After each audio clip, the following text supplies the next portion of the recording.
friends, welcome back to Random Hearts. Today we're in the office/craft room and we're going to be making a new holiday wreath for our front door.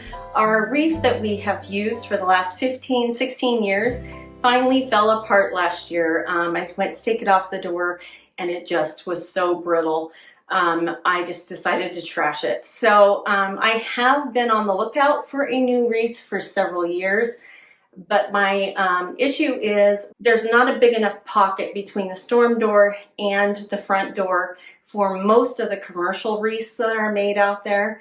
I did buy one a few years ago that was a beautiful wreath, but it was just so thick that I could not fit it in between those two doors. And unfortunately, our weather is really hard on things, and so I want to make sure that it was as protected as possible between those two doors. And so I'm going to make my own because I could not find anything that either fit the shape, the size, or the color that I was looking for. And so I've been on the lookout for items that I can use on it. And this summer I found some beautiful pine cones where we were camping at the Flaming Gorge National Recreation Area in Utah and Wyoming. And so I picked some of those up and we're going to use some of those on the wreath today, along with some things that I purchased from our local craft store. So let's get started with making this holiday wreath. Well, to get started with this wreath, I actually need a wreath form. And this is the one I chose to do. I had a grapevine wreath last time and it just got so brittle with our UV and cold temps. So, and we are also very dry here and wood does tend to become very brittle over time. So this is a 24-inch wreath and it is a double layered wreath. You'll see that it has two wires in there, two wire forms. But I am going to have to be aware of where the top is because I am making this a directional wreath. And I want to make sure that I know where that top is so it'll hang on the door correctly. I did make sure this will fit between my two doors. So, and it is going to be leaving a ton of those little fake needles because I'm already losing them. So I'm going to need to be kind of careful with that. I also have I have a pair of gloves here so that I can work with this material. I do not personally like touching fake Christmas tree material. It kind of bothers my skin, and I also know that it has some chemicals on it that are not very good for your body. So I am going to be using gloves to deal with that. I've got a couple of picks here that I pulled from the local craft store. These right here have a light creamy color to them and a little bit of a glass looking bead. It is plastic.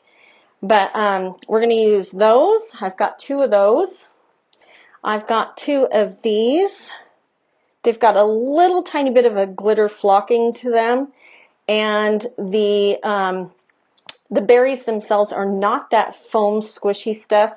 They are actually a hard plastic that's been coated with a glitter spray. So I've got two of those.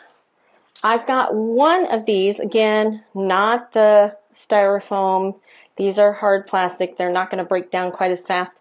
But I could not find a second one of these, so I'm going to have to make do with just one, and I'll probably have to cut that one apart. I've got 5 of these little picks. These right here are a really creamy, almost oatmeal colored pearlized finish.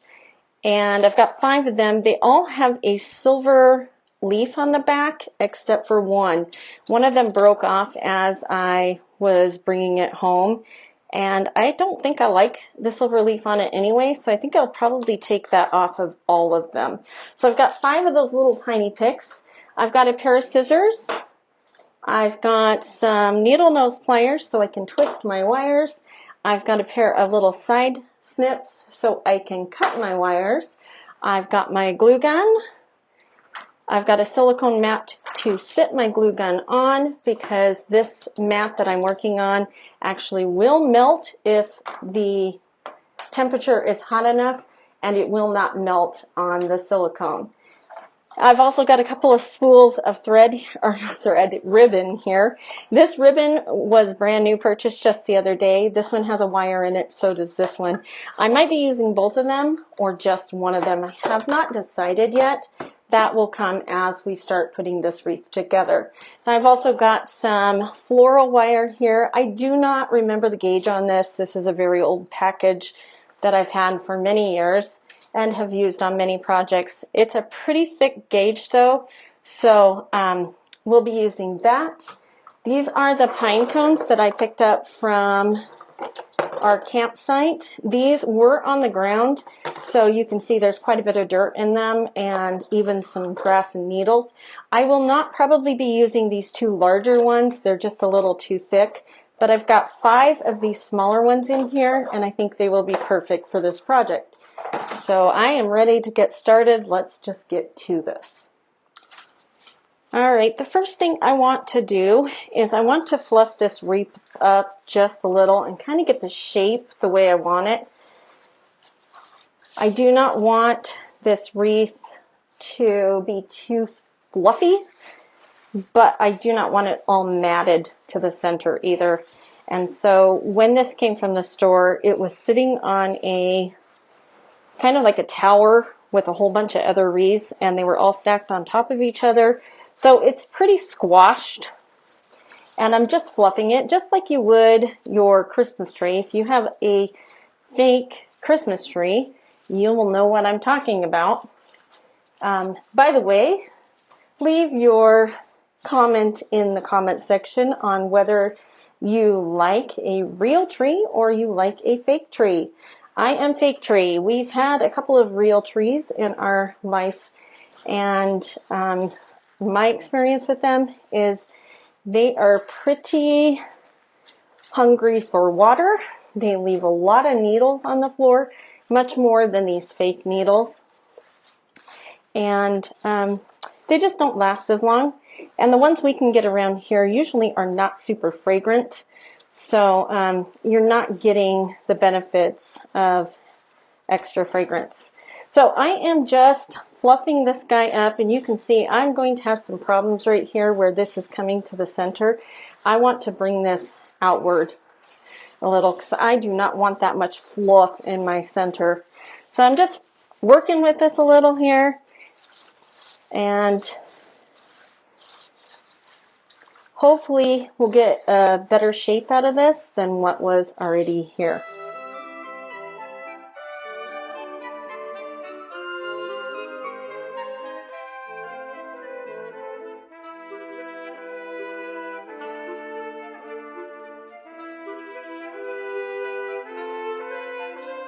All right, I don't think I'm going to use the gloves for the rest of this because I want to be able to feel what I'm doing and make sure that I am putting things where I want them. So my plan is to put these two in here, somewhere in this space, these two right next to them. And I'm going to want to kind of weave these in and out of stuff here. So I don't know how much of this I will actually keep at regular speed because this might take me a little bit of time, but that is kind of the plan. I'm going to put the bow down here, and then these pearlized ones are going to go kind of randomly all the way around, and then my pine cones will go probably 1 here on each side and then 3 up here. I might even put a 3rd one down here with the bow just to make it a little more uniform. But when you are doing things like this, you want to work in odd numbers if you're wanting it to be not symmetrical, and even numbers if you need it to be symmetrical. So as I began this project, it was very apparent that I was going to have to make a decision on whether I could see or you could see. So I did decide to put the camera top down so you can see the top of the project, but you cannot see the backside. The backside is where I am actually wiring the picks to. Now, some of my picks were not quite long enough with their wire, so I had to add wire to them. But I am attaching those to the framework of the wreath. I do move one of the picks from the original plan. The light colored, oatmeal colored ones there that are sprayed out, those I moved midway up the wreath. I felt like if they were down at the bottom, there was too much going on down there. So I wanted those to be a little bit higher, a little bit closer to the edge, kind of a little more balanced on each side. And then I do decide here in a minute that I really need to get the bow on here, so I know exactly where that's going to sit, and so I'm not putting picks on there where they don't belong. So right here I'm taking off the leaves on those little pearlized picks, and I don't know why I thought I had 5 of them, but I actually had 6 of them. And I poked myself several times with this pine cone here, trying to get the wire in it. Kind of gave up on it for a minute and went back to the pearls. But I do end up putting most of the pine cones on with hot glue. Those pine cones were super pokey. I'm not sure if it was just because they were fresh pine cones or if it's just the type of pine cone they were. But I definitely was getting poked at them, so it was much easier for me to do the glue gun. So here in a minute, I am going to make that bow, and then we'll be ready to attach the bow. It's been a while since I've made a floral bow. I am going to be using this ribbon. I've decided this is the one I think will look the best with it, with the little bits of gold. The problem is this is not a double-sided, this is a double-sided ribbon, meaning that one side has the print on it, the other side does not. It is wired, so that will help me a little bit, but I am going to have to twist this in the center to get both sides to have a bow that faces the right direction. So right now you can see got an outward and an outward bow, and this I don't think will be a long enough tail. No, I want to make that a little bit longer. So again, I'm going to twist until that is the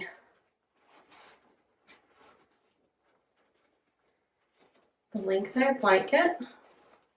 And this does take some time, some patience, and some good strength in your fingers, because you're going to be holding quite a lot of ribbon here in a little bit.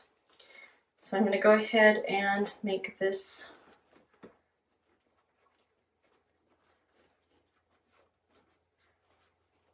and again, I'm going to pinch it in the center, twist that.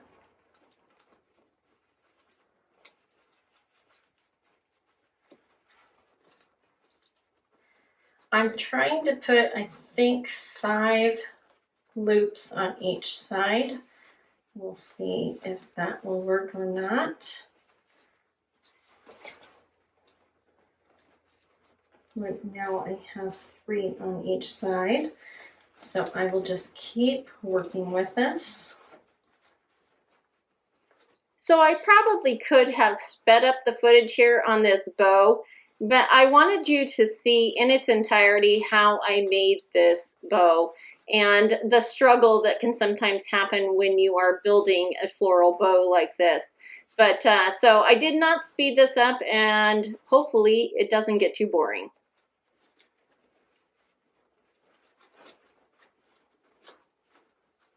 And of course my ribbon on the floor is starting to twist on me a little too. I probably should have determined how long I wanted this to be before I started.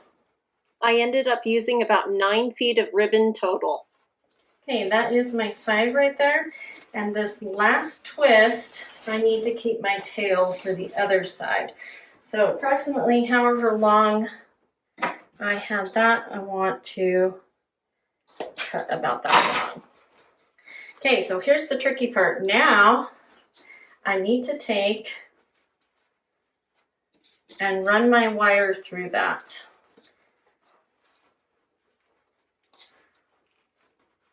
And I am going to use the pliers on this so I can get a nice tight hold down at the bottom.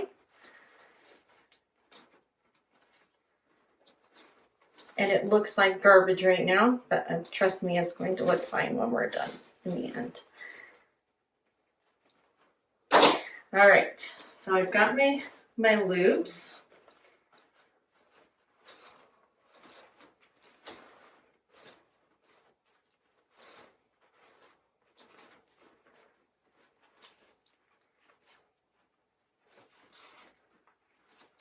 We've got one tail that is slightly longer than the other. That is fine. And there is my floral ribbon. Now I will mess with this as I get it on the wreath. So let's go ahead and put that on the wreath. All right, so I am going to put this bow on here now. I'm actually going to use the frame of the wreath to actually wire this in. So I don't know how well you guys are going to see this. Unfortunately, this is kind of a hard project to show, but I want it to go in here about there. So I can feel back here where I've got it and I need it to be. So I'm going to go ahead and twist that. And that should be enough twist for that. I'm going to go ahead and cut those wires and then pinch them flat against the frame so they can't cut something. So, or scratch it.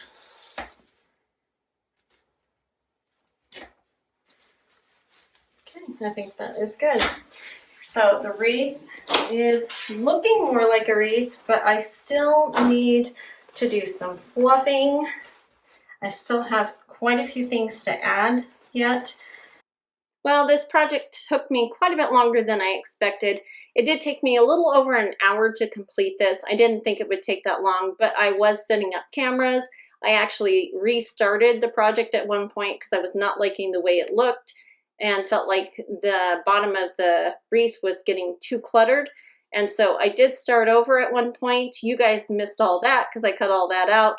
But I'm just adding in the rest of the pine cones and the picks right now. I had to let the dog out there for a minute.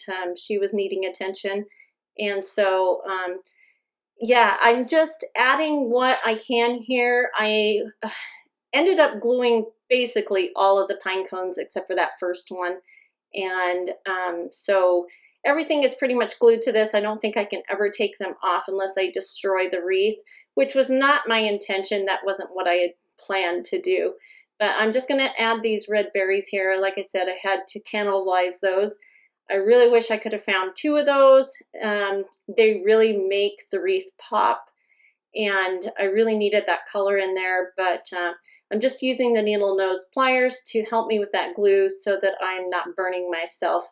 And here in just a second, I'm going to cut the tails on the bow and get this ready to hang.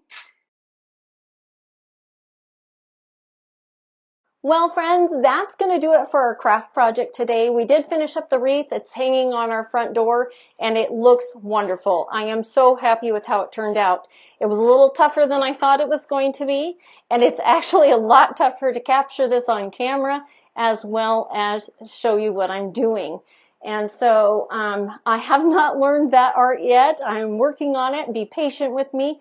I also work with one camera, and it's just me filming, and so sometimes moving that camera, getting different shots, different angles are really difficult to do while you're working on a project like this.